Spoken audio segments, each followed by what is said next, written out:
एक समय था जब मुंबई की सड़कों पर रात का अंधेरा छाता था। तब एक अलग ही दुनिया जाग उठती थी। एक दुनिया जहां हर कोने में खौफ छुपा होता था, हर सांस में डर और हर कदम पर एक नई कहानी लिखी होती थी। आज हम आपको ले चलते हैं ऐसी ही एक कहानी में, जो न सिर्फ मुंबई के अंडरवर्ल्ड की सबसे खतरनाक घटनाओं में से एक है, बल्कि उस शख्स की जिंदगी का टर्निंग पॉइंट भी है जिसका नाम सुनकर ही लोगों के दिल में खौफ बैठ जाता है। और वो शख्स है दाऊद इब्राहिम। लेकिन ये कहानी सिर्फ दाऊद की नहीं है, ये कहानी है उसके बड़े भाई शब्बीर इब्राहिम कासकर की, जिसकी हत्या ने न सिर्फ एक परिवार को हिला दिया बल्कि मुंबई के अंडरवर्ल्ड का पूरा नक्शा ही बदल गया। तो चलिए चलते हैं इस अंधेरे में, जहां हर सच के पीछे एक झूठ छुपा है और हर झूठ के पीछे एक खूनी खेल। ये बात है जुलाई 1980 की, जब मुंबई के वार्डन रोड इलाके में एक बड़ा बंगला था। ये कोई आम घर नहीं था, बल्कि अंडरवर्ल्ड के बाप हाजी मस्तान का ठिकाना था। हाजी मस्तान, जिसे बारे में कहा जाता था कि उसने मुंबई के ऑर्गेनाइज क्राइम की नींव रखी, उस दिन वह अपने घर में एक बड़ी बैठक कर रहा था। इस बैठक में दो बड़े गैंग शामिल थे। एक तरफ था पठान गैंग और दूसरी तरफ था दाऊद इब्राहिम और उसका बड़ा भाई शब्बीर इब्राहिम कासकर। ये दोनों गैंग एक दूसरे के साथ लंबी लड़ाई में उलझे हुए थे। एक ऐसा गैंग वॉर जो मुंबई की गलियों को खून से रंग रहा था। हाजी मस्तान चाहता था कि ये जंग खत्म हो और इसलिए उसने दोनों गैंग्स के बड़े लोगों को बुलाया। पठान गैंग के अमीरजादा आलमजेब खान और दाऊद के साथ उसका भाई शब्बीर को। साथ में थे करीम लाला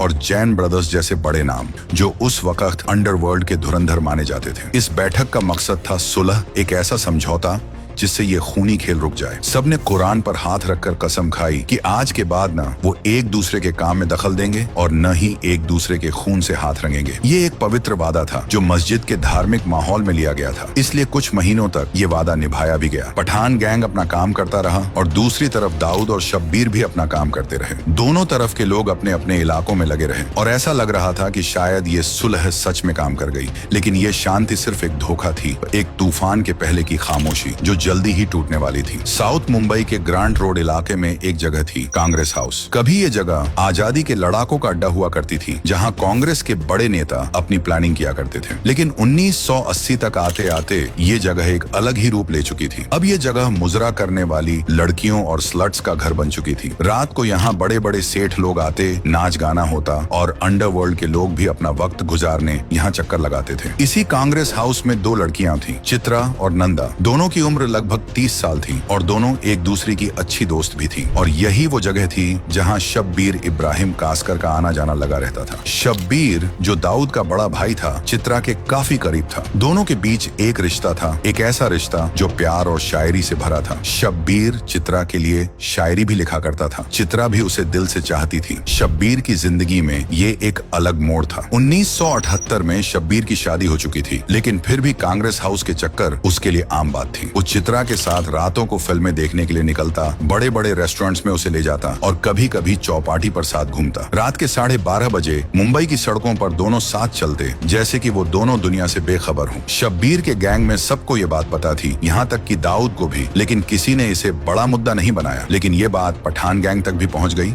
और यहीं से एक बड़ा खेल शुरू होने वाला था। पठान गैंग कभी भी दाऊद और शब्बीर के साथ काम नहीं करना चाहती थी। उनका मानना था कि मुंबई का अंडरवर्ल्ड पहले से उनका है और दाऊद का गैंग उनके काम में रुकावट डाल रहा था। जुलाई 1980 में कुरान पर कसम खाने के बावजूद उनका गुस्सा ठंडा नहीं हुआ था। कुछ महीने गुजरे और उन्होंने एक नई चाल चली। यहाँ से इस कहानी के दो वर्जन सामने आते हैं, एक जो फिल्मों में दिखाया जाता है और दूसरा जो असलियत के करीब माना जाता है। पहले वर्जन से शुरू करते हैं, जो ड्रामेटिक है लेकिन काफी मशहूर है। इस वर्जन में पठान गैंग ने एक बड़ा प्लान बनाया। उन्हें पता था कि शब्बीर चित्रा से मिलने कांग्रेस हाउस जाता है, तो उन्होंने चित्रा की दोस्त नंदा को अपने जाल में फंसाया। एक लंबी हाइट का सुंदर पठान लड़का कांग्रेस हाउस भेजा गया, जो नंदा से दोस्ती करने लगा। नंदा और उस लड़के के बीच बातें बढ़ी और नंदा ने अपनी दोस्त चित्रा के सारे राज उसे बता दिए, जैसे शब्बीर कब आता है, चित्रा के साथ कहाँ जाता है, सब कुछ उसने उस लड़के को बता दिया। अब ये सारी खबर पठान गैंग के हाथ लगी और उन्होंने अपना प्लान तैयार किया। इस प्लान में एक बड़ा नाम शामिल था, मान्या सुर्वे, जो प्रभा देवी का एक खतरनाक गैंगस्टर था। पठान गैंग ने मान्या को पैसे और ताकत का लालच दिया और उसे ये काम सौंपा। 11 फरवरी 1981 की रात को यह प्लान अमल में आया। पठान गैंग को पता चला कि शब्बीर उस रात चित्रा से मिलने कांग्रेस हाउस आएगा और दोनों मुंबई की सड़कों पर घूमने निकलेंगे। तो उन्होंने एक एम्बेसडर कार तैयार की, जिसे फूलों से सजाया गया था,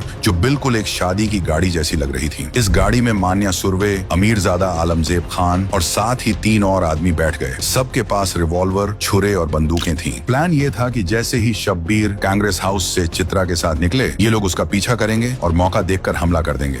लेकिन उस रात शब्बीर अपनी बीवी को डॉक्टर के पास ले गया था क्योंकि वो प्रेग्नेंट थी। घर वापस आने के बाद रात के 12 बजे के करीब उसे चित्रा का फोन आया। शब्बीर अपनी सफेद फियाट पैडमिनी कार में बैठा और कांग्रेस हाउस की तरफ निकल पड़ा। दाऊद को भी पता था कि उसका भाई रातों को चित्रा से मिलने जाता है, लेकिन उसने रोका नहीं। रात के 1 बजे शब्बीर कांग्रेस हाउस पहुंचा, चित्रा को अपने साथ लिया और दोनों निकल पड़े। थोड़ी दूर पर ही हजरत अब्बास अली दरगाह के पास शब्बीर ने अपनी कार के शीशे में देखा कि एक फूलों से सजी गाड़ी उसका पीछा कर रही है। पहले तो उसने सोचा कि ये कोई शादी वाली गाड़ी होगी, लेकिन जब ये गाड़ी लगातार उसकी कार के पीछे लगी रही तो उसे शक होने लगा। शब्बीर की कार में पेट्रोल कम था, इसलिए वो प्रभा देवी के सारस्वत पेट्रोल पंप पर रुका। पीछे वाली गाड़ी भी वहां पहुंची और रुक गई। शब्बीर को समझ आ गया कि कुछ गलत होने वाला है। उसने चित्रा को जल्दी से कार से निकलने को कहा, लेकिन तब तक देर हो चुकी थी। फूलों वाली गाड़ी से 5 आदमी निकले। मान्या सुरवे, अमीरजादा और 3 और लोग, सबके हाथ में हथियार थे। उन्होंने चित्रा को कार से खींचा और शब्बीर पर गोली चलानी शुरू कर दी। एक के बाद एक 9 गोलियां शब्बीर के जिस्म में लगी और 19 गोलियां उसकी कार पर। शब्बीर स्टीयरिंग व्हील को पकड़े हुए था, उसके जिस्म से खून बह रहा था और चित्रा एक तरफ खड़ी चीख रही थी। हत्या के बाद ये लोग वहां से निकल गए। ये था पहला वर्जन, लेकिन दूसरा वर्जन थोड़ा अलग है और शायद असलियत के करीब भी। इस वर्जन में मान्या सुरवे का कोई रोल नहीं था और ना ही कोई फूलों वाली कोई गाड़ी थी। पठान गैंग के अमीरजादा आलमजेब खान ने 2 आदमियों और एक ड्राइवर के साथ प्लान बनाया। ड्राइवर को यह भी नहीं पता था कि वो किस काम में शामिल है। 11 फरवरी 1981 की रात हजरत अब्बास अली दरगाह के पास जब शब्बीर और चित्रा जूस पीने रुके तो पठान गैंग ने उनका पीछा शुरू किया। रात 11:30 बजे से लेकर जब शब्बीर प्रभा देवी के पेट्रोल पंप पर रुका तो तब तक ये लोग उसके पीछे थे और वहाँ उन्होंने मौका पाकर शब्बीर पर गोलियां बरसा दी। 9 गोलियां उसके जिस्म में लगी और वो वहीं स्टीयरिंग व्हील पर मर गया। चित्रा को छोड़ दिया गया और हत्यारे वहाँ से निकल गए। लेकिन इन दोनों वर्जन्स के बाद जो हुआ वो मुंबई के अंडरवर्ल्ड का इतिहास बन गया। हत्या के बाद पठान गैंग के लोग दाऊद के घर मुसाफिर खाना पहुंचे। रात के 1:30 बजे जब सब सो रहे थे तो इन्होंने दाऊद के घर पर गोलियां चलाई। 15 मिनट पहले शब्बीर को मारा गया था और अब ये लोग दाऊद को भी धमकी दे रहे थे। घर के अंदर से दाऊद के आदमी खालिद पहलवान ने जब जवाबी फायरिंग की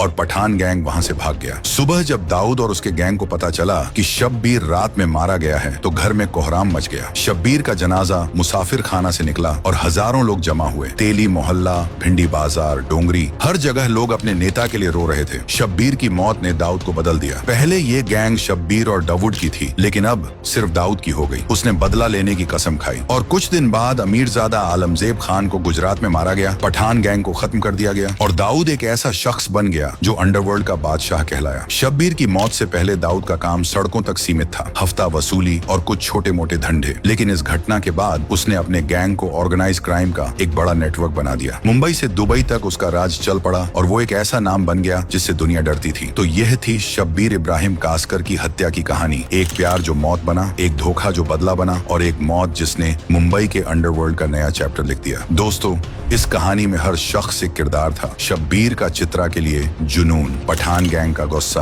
और दाऊद का बदला। हर एक कदम एक नए मोड़ पर ले गया और हर मोड़ ने एक नई तकदीर लिखी। तो आपको क्या लगता है, क्या ये सिर्फ एक हत्या थी या एक नए दौर की शुरुआत? अपना जवाब हमें कमेंट बॉक्स में जरूर दें। धन्यवाद।